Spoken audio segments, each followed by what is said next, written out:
When we were back in Australia, my Uncle Kev made his famous sausage rolls, and I've just been hankering after some. So I thought we'd do some for Crash Test Kitchen. They're pretty simple and really, really kind of disproportionately delicious. You need a kilo of sausage mince, What's that, about 2.5 pounds? 2 carrots, probably large ones. So I've actually got 4 sort of smallish carrots, a large onion or 2 small ones, 3 slices of bread. I've got 3 slices of brown, but I'm sure you could use white. A good pinch of herbs. I find dried herbs can be a little bit bitter, so whenever you can use fresh herbs, I always recommend using them. So we've got some sage from the garden, some marjoram, which I've just fallen in love with lately, it's so nice, and some thyme. Also a little bit of garlic. You're also going to need some puff pastry, and if you want, some poppy seeds to put on the top. I've actually just bought sausages from the supermarket, and I'm going to extrude. Get good sausages, but I wouldn't waste sausages. I'd try to go to a good butcher and just get sausage mince off him. Yeah, that's the other thing you can do. Really must make this with good quality sausage mince, otherwise there's no point. Right, so that's the last one. Yep. I'm going to cut this onion up quite fine. You don't really want to be coming across a big chunk of onion. Slow then, tidy as you go.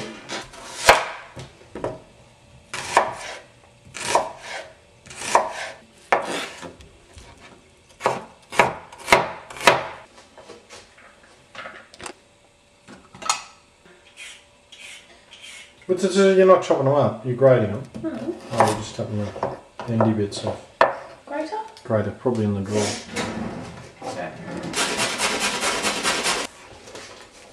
Chop the herbs. So what did you do? You sort of fold it all together? Yeah, just to make it a bit quicker to chop. I just love marjoram. I can't believe I've only discovered it in the last couple of years. It can be a bit sort of soapy, uncooked, you know, can't it? Same with sage, a bit soapy.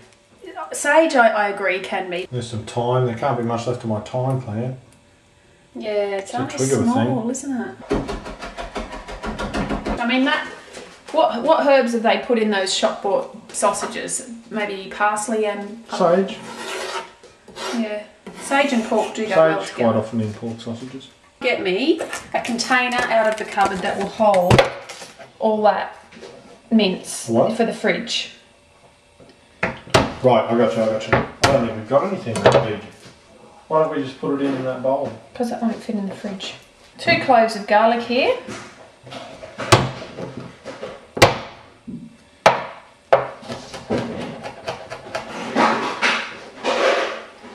What were you doing while I was getting this container that I found? Chop the garlic, and I'm going to blitz up these 3 slices of bread.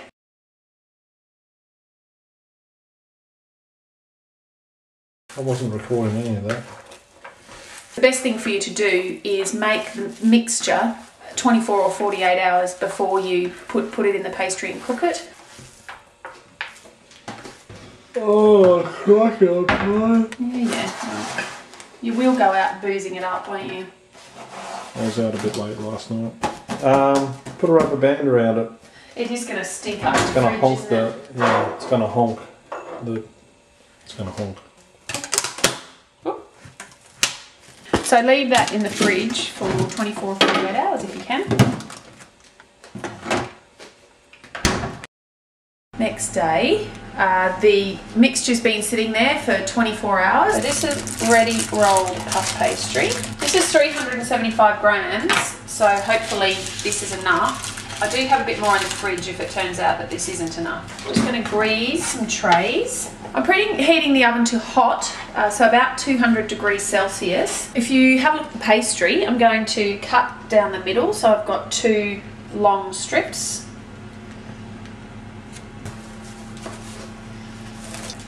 I'm making a sausage of it, about as thick as a sausage. Then I'm going to roll the pastry over.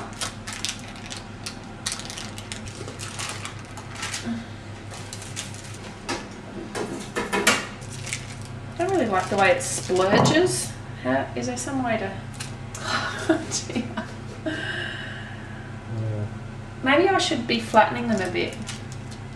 pinch the end shut as well to stop the... No, they definitely... If you remember those ones Kev fed us when we were home in Australia, the ends were open.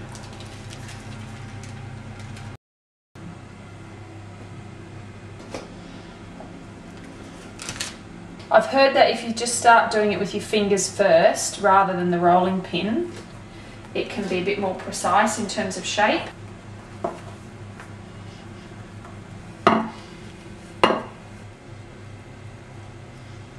I had an idea about a way to cut these instead of just pressing down really hard like I was doing.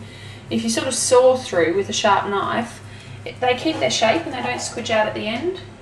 So there we go, we filled all our trays, we filled that tray, filled that black one over there, and we filled the pizza tray over there. So we'll cook 2 of the trays, and then when they're cooked, we'll reuse one of the trays with this last remaining tray. That should get them all cooked. Before you put them in, you give them a basting with either full cream milk or a beaten egg and water mixture. This is just full cream milk. And then you can sprinkle them with poppy seeds if you like. Yeah, ooh, that's quite powerful. Just sprinkle them with the other. That's fine. Don't try and shake them on there, you'll come unstuck. So that's going into a hot oven. Initially, you said, for how long? 10 minutes. For 10 minutes. To brown and puff the pastry. Yeah. And then 15 minutes of moderate to help cook the inside. They look quite good. Let's check. Yeah, I think that's definitely cooked through. Alright, we'll leave that batch cool for a bit while you put the other ones in to cook. Yeah. Here we are. They certainly look the part. They do. Still quite hot. You'll hear it go tss on your tongue if it's too hot. I told you this would happen. Yeah, you've got to use it all. This is where the squeeze bottle is a failure. Weren't you going on one day about how they should only be allowed to have glass bottles or something? In one size too.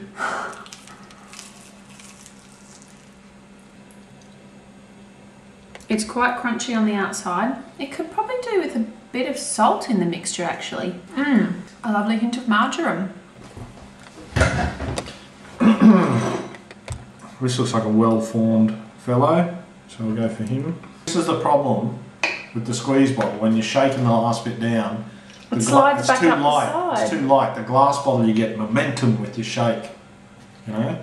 And now it just is so demeaning just to try it without the sauce. Fair enough.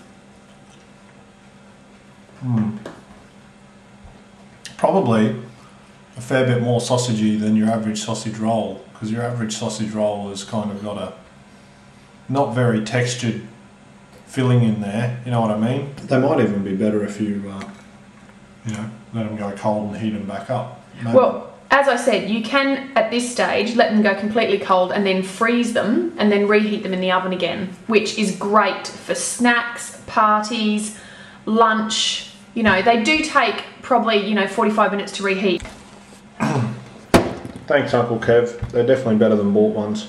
Yeah. Your bought ones in Australia are often about that long, or maybe longer. Or even sometimes about that long. You get them in a little paper bag, and they say, "You want sauce for that?" And they squirt sauce on it, stick it back in the bag. Then the sauce all soaks through the bag.